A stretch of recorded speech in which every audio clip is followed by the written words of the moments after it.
WTMA.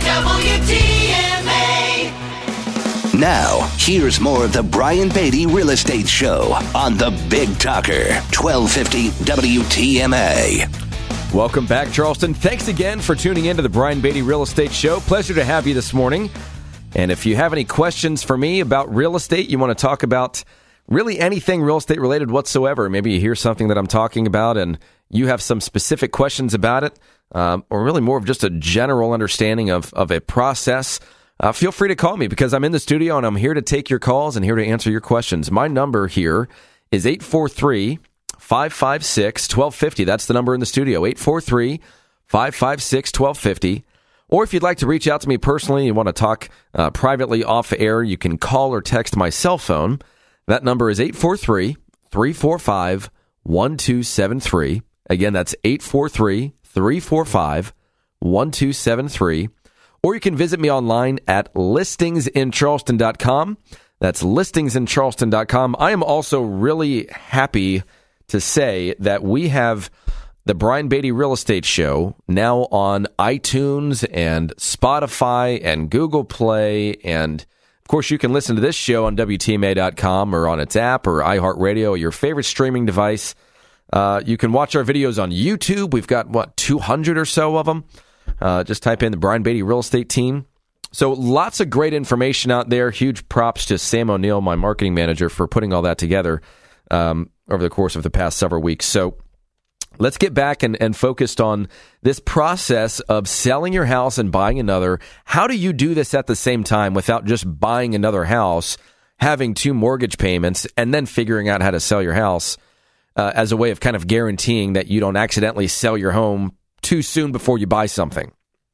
It's a very common question. I know there's going to be some folks listening right now that are thinking about doing this year or know somebody doing this year. And we've done this, I can't tell you how many times for this specific scenario, but we've done over 1,000 transactions in the Charleston market, been in the top 1% of agents here for the past decade.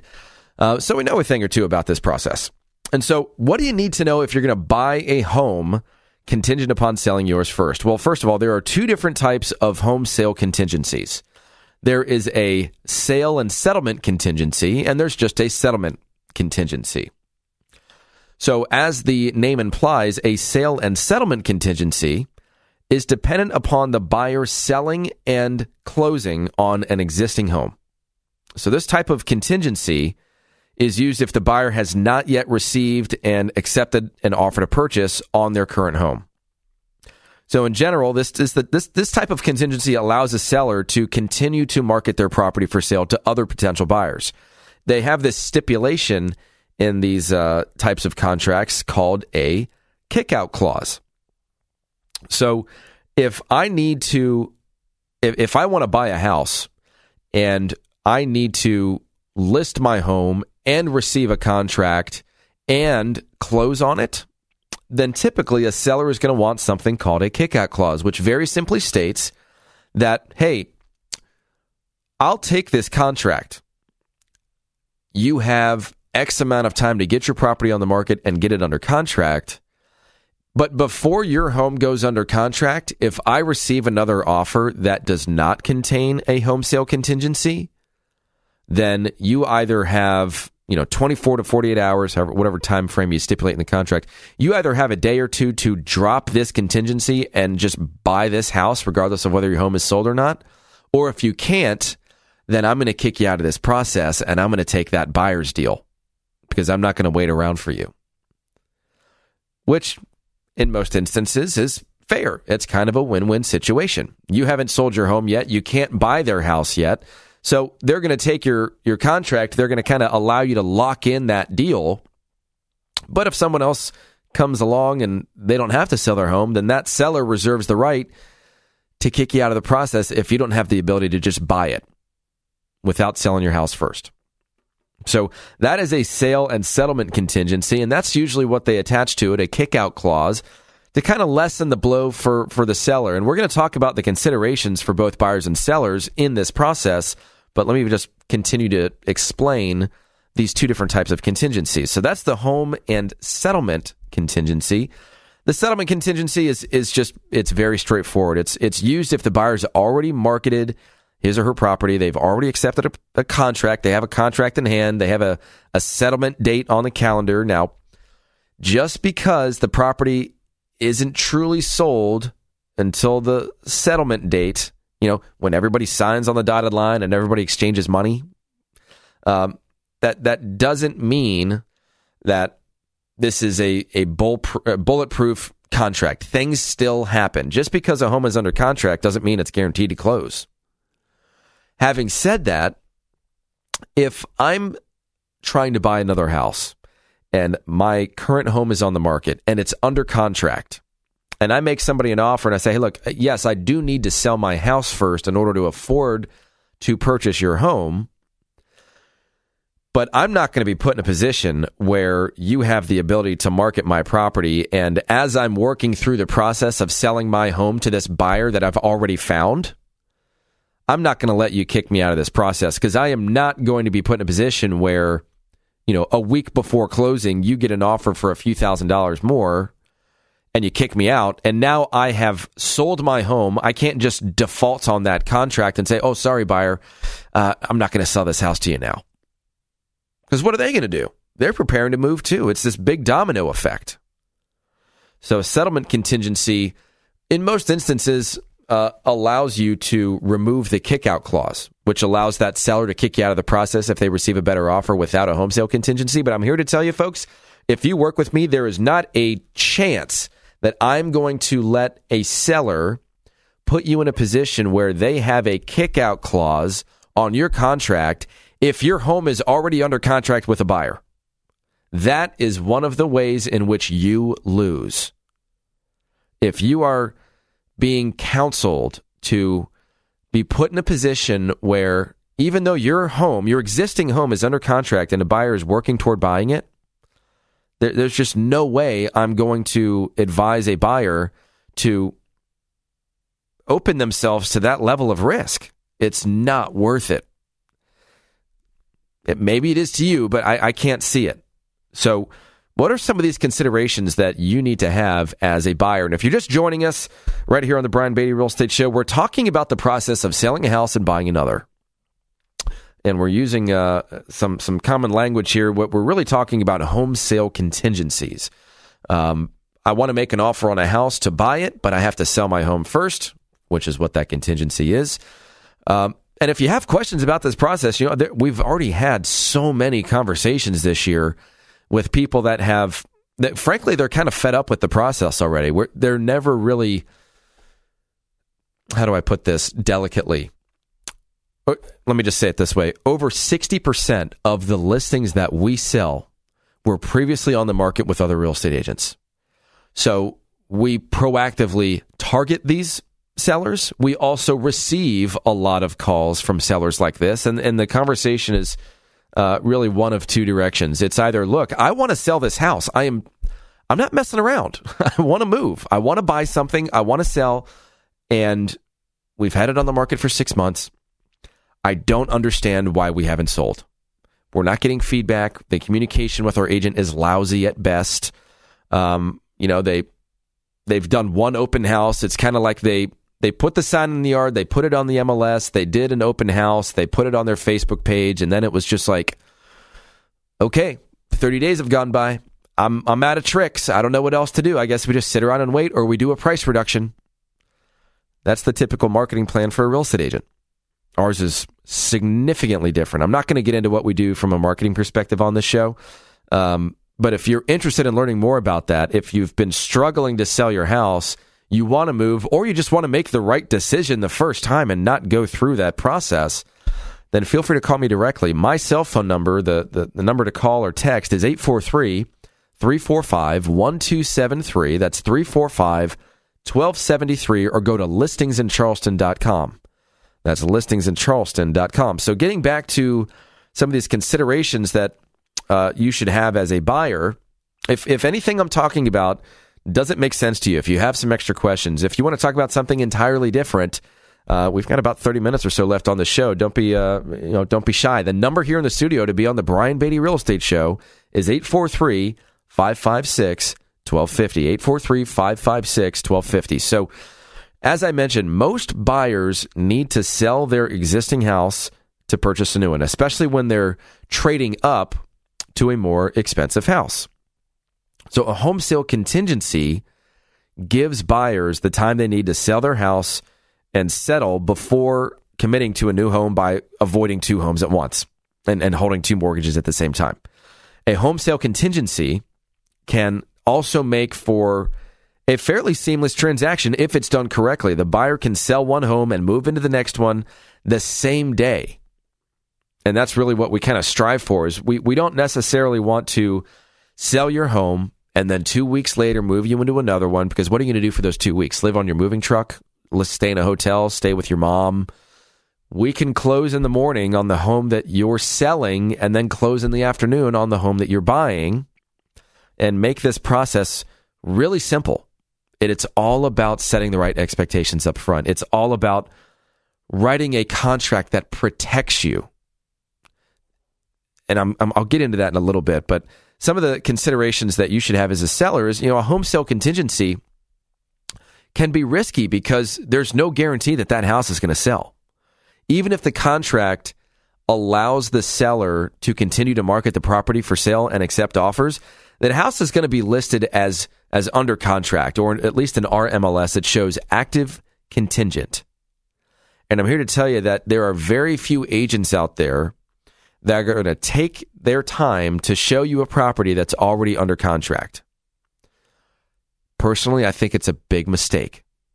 When people contact us about properties, wherever they find that information, we have folks that contact us from dozens and dozens and dozens of different lead sources. And so they'll contact us about a particular property. Let's say they call us because they've seen our properties on Zillow or whatever, and they want more information on 123 Main Street. And so when we look it up, we find out it's under contract. What most agents will say is, "Oh, I'm sorry, that home's under contract." Pause. "Oh, well, okay." End of conversation. Horrible sales job from the real estate agent. What that agent should be doing is saying, "Let me find out why this is under contract and how long it's been under contract, how strong they think that contract is. And either way, if this is something you're really interested in, let's go take a look at it, because there's no guarantee that this is going to close." And so you go and you look at this property and you make a backup offer, or you find out that there's a home sale contingency with a kick-out clause, and you as a buyer don't need to sell your home. Well, guess what? If you make an offer and that seller chooses to accept it, and the contract they currently have on that house has a home sale contingency on it, you just kicked them out of the process. You just got yourself a house. But if the agent isn't doing that research on your behalf, you would have never known. And another quick thing about a backup offer is, let's say that you see a house and you love it and you're like, "Dang it, that was the one." It's already under contract. Well, if you make a backup offer, you can cancel those backup offers at any time. Let's say that you make a backup offer, the seller accepts it, and then next week, an even better property hits the market. Well, all you do is just go to that seller and say, "Hey, sorry, we're pulling this backup offer." And it's fine because the language says you can at no penalty, and then you just move to the other property. Part of what we do for folks is just educate them on the process, rather than look for the low-hanging fruit all the time like so many agents do. And so, kind of back on track here. Most agents aren't going to waste their time showing a property that's under contract. So as a seller, that's something that you need to consider. If I'm not being contacted by those agents to ask those questions, and they're just looking at it on the MLS and they're saying active contingent, if I'm not getting that phone call, then I have no idea whether those buyers exist or not. There's no tracking device. There's no net to capture those people. So before agreeing to a home sale contingency, the sellers or the seller's real estate agent should investigate the potential buyer's home and determine a few things. Is the home already on the market? If not, that's usually a red flag, because it indicates that potential buyer is just thinking about buying and selling at this point. They might not actually be ready. If it's listed, is it listed at the correct price? How many, and we've talked about this at length. There are so many properties out there that are just overpriced. And a lot of those conversations we're having with sellers about, hey, I want to sell my house. I don't understand what's going on. And my real estate agent wasn't marketing it and blah, blah, blah.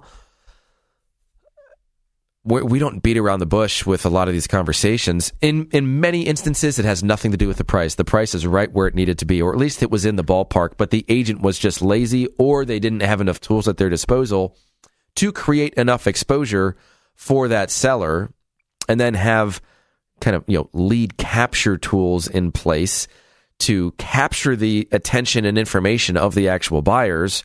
Much no less the skill set that you need to have an intelligent conversation with the buyer to get them to understand why they should buy your home over other properties they're looking at, which is, again, a totally different side conversation. But if it's not listed correctly and you take an offer, the ability that I have as your agent to market your property is diminished because it's now showing as active contingent, and we're under contract with a home that's probably not going to sell, which means we're just wasting our time. We also need to know if it's been on the market. How long has it been on the market? That's a good indicator of whether this is a serious seller or not. Maybe they're saying, hey, look, no, we wanted to have it on the market just so that we could generate some interest. But once we find something we're interested in, we fall in love with, and we make an offer on, then we're going to reduce the price. That doesn't happen proactively very often. Just so you know, as a listing agent, if I'm looking at a home sale contingency and their home's on the market and I know that it's overpriced and it's been on the market for 90 days, I'm going to say in our counteroffer to that buyer, hey, we'll take this deal, but you need to reduce your price to X, and you've only got 30 days to put it under contract. And if you don't put it under contract, then we're going to cancel this agreement and we're going to put it back on the market. So you need to create some urgency.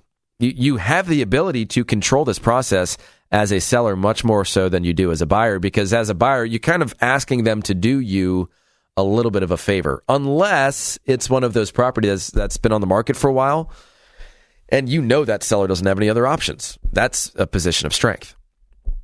And I think the last thing you need to look at is the average time on market for homes in this neighborhood. If the average time on market is 30 days and they've been on the market for 90, well then, again, there's your red flag. So having said all of that, a home sale contingency can be a good thing if the seller's property has been on the market for a while, or if the buyer is willing to give you what you want.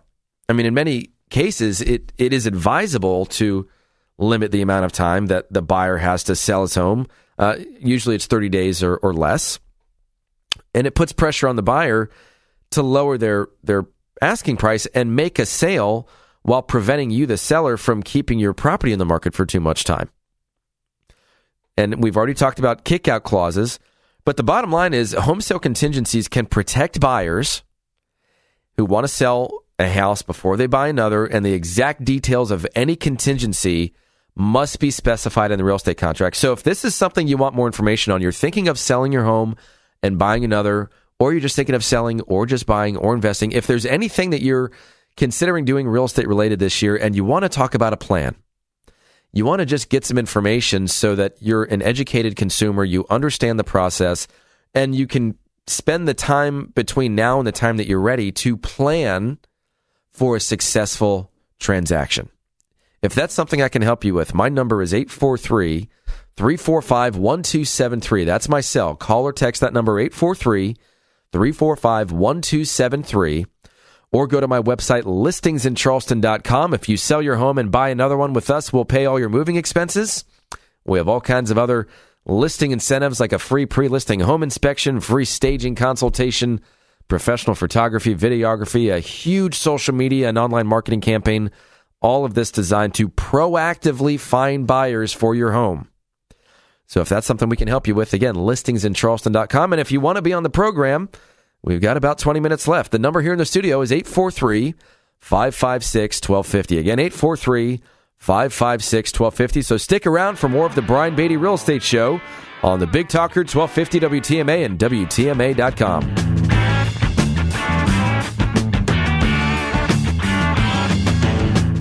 Have a real estate question? Ask Brian Beatty. Send him an email, lowcountryhomesales@gmail.com. The Brian Beatty Real Estate Show is on 1250 WTMA.